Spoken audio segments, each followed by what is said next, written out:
Quand la saison poisson arrive, ou quand en consultation on touche des sujets comme Neptune, le signe sous sa maîtrise, donc poisson, ou la maison 12, et que la notion d'intuition est quelque part abordée au cours de la consultation, il m'arrive très très souvent qu'on me pose des questions comme « Mais comment je sais que c'est de l'intuition ?» C'est-à-dire, comment je peux me fier ? Et comment je peux arriver à faire la différence ? Quelle est la différence entre une intuition et quelque chose qui ne l'est pas ? Parce que j'ai déjà eu des intuitions d'après moi et j'ai plus merdé qu'autre chose. Ceci est très important. L'intuition, elle se travaille. L'intuition, elle se muscle, elle s'entraîne. Ce n'est pas parce qu'on est en train de parler du domaine spirituel, et là nous sommes encore et toujours face à une amalgame que l'on doit à nouveau au New Age.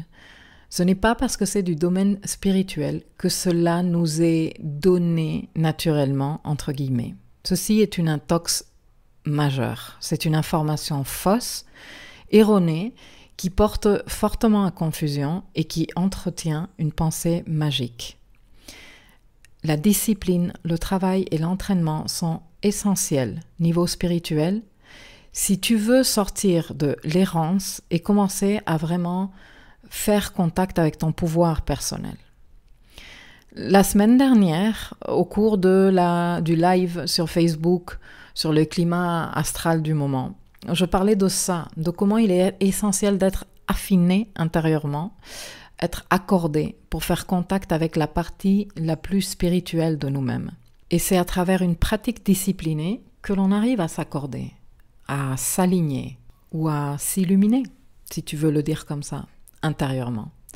La discipline spirituelle, l'entraînement ou le hashtag fitness spirituel, qui est un hashtag que j'ai créé en 2019, justement à l'occasion du sextile qui se tenait entre Saturne et Neptune, et qui nous demandait de développer cette approche responsable envers notre développement spirituel.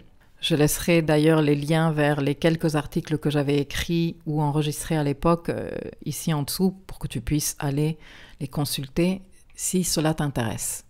Donc cette discipline spirituelle, cet entraînement, ce fitness spirituel, on le fait à travers la méditation, à travers la connaissance de soi, à travers la conscience de notre corps, qui est également essentiel dans le développement de notre spiritualité, car il représente le véhicule principal d'incarnation. Sans notre corps, notre mission spirituelle n'a aucune façon d'être accomplie. Prendre soin de notre corps, savoir le nourrir, l'écouter, le bouger, le reposer, l'entretenir, le soulager, etc., fait aussi partie de l'entraînement spirituel. Et ça participe également à ton alignement intérieur. Et juste pour que tu comprennes, imagine que tu es malade. Est-ce que tu te sens connecté à ta spiritualité, en alignement avec ton intuition quand tu es malade, quand tu as 40 de fièvre, ou quand tu es constipé, que ça fait plusieurs jours que tu es constipé, ou au contraire que tu as une diarrhée impossible, ou avec une rage de dents? Est-ce que tu te sens connecté à ta spiritualité à ces moments-là? Bien sûr que non.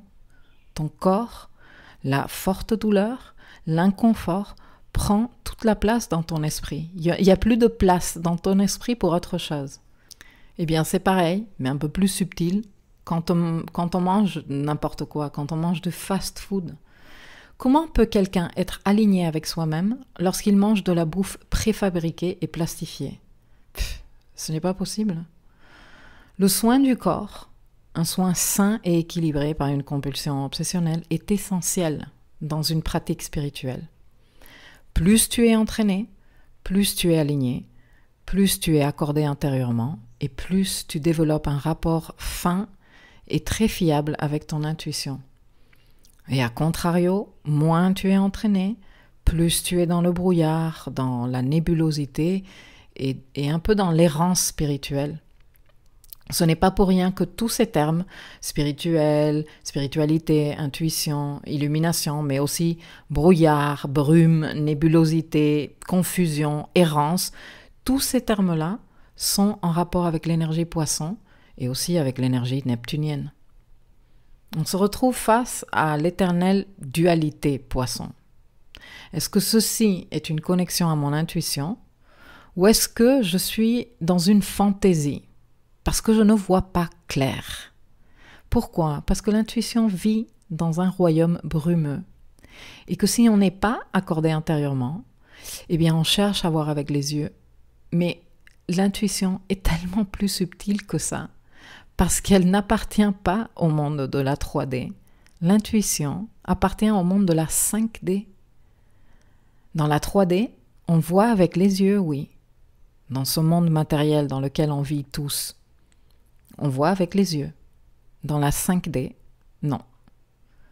Comme disait le renard au Petit Prince dans ce roman d'Antoine de Saint-Exupéry que j'adore, on ne voit bien qu'avec le cœur. L'essentiel est invisible pour les yeux.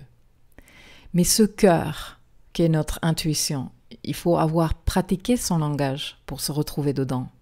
Sinon, on est dans le flou, on est dans le brouillard, dans la nébulosité, on ne comprend rien. Mais ça, c'est parce qu'on essaye de voir niveau 5D avec un outil 3D. Ce n'est pas possible, ce n'est pas adapté. Pour arriver à voir clair en 5D, il faut maîtriser les outils 5D. Et Poisson, Neptune, la maison 12 contiennent beaucoup d'énergie 5D. Alors si on continue à évoluer là-dedans avec des outils 3D, eh bien on baigne dans une très basse fréquence vibratoire de ces énergies. On est perdu, on est dans le chaos, dans le désordre, on ne sait pas poser des limites parce qu'on ne sait pas où se trouvent les limites, on ne comprend rien, on crée des dépendances affectives, il y a de l'hypersensibilité, de l'angoisse, une forte confusion, de la dépression, tendance à l'isolement, parce que la seule issue à cette très angoissante réalité, c'est la fuite. Avec les outils 5D, tu as accès à la haute fréquence vibratoire de ces énergies, de l'inspiration à l'état pur, la transcendance exprimée à travers la créativité, les arts, les idéaux, l'utopie, l'illumination, l'unité mystique, la perception extrasensorielle, les qualités médiumniques, les vraies. Et dans cette dimension-là, dans la 5D, le contact avec l'intuition est juste une certitude. On sait, tout simplement. Et on sait sans prétention, on sait sans supériorité, on sait sans ego spirituel, sans arrogance.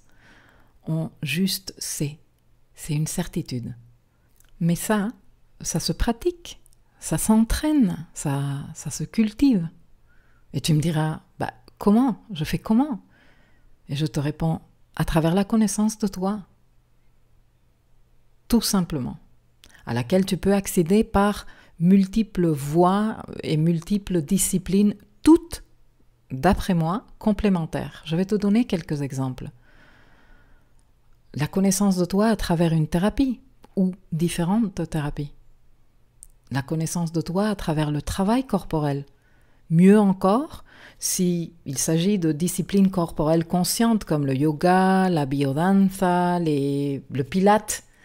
Mais tout travail avec le corps marche, même si ce n'est qu'une rando une fois par semaine.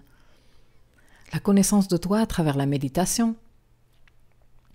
La connaissance de toi à travers la respiration consciente. La connaissance de toi à travers les lectures introspectives, à travers l'écriture introspective, ma préférée. La connaissance de toi à travers le contact avec toi-même. Quelques minutes de silence total et absolu par jour. Zéro musique, zéro téléphone, zéro livre, zéro télé, zéro radio, zéro personne. Sans rien faire. Juste toi, avec toi-même, en silence, là, assis ou assise quelque part, pour que tu apprennes à rester avec toi-même, pour t'entraîner à être plutôt que à faire ou à avoir. Voilà, quelques exemples de pratiques, pour la plupart hyper faciles à faire et entièrement gratuites, qui, si pratiquées avec discipline et régularité et si soutenues dans la durée, te permettront de commencer à t'affiner, à t'accorder intérieurement, à t'aligner et à te connecter avec ton être supérieur, celui qui connaît le langage de l'intuition, qui sait identifier la certitude, parce que lui, il a appris à voir sans les yeux,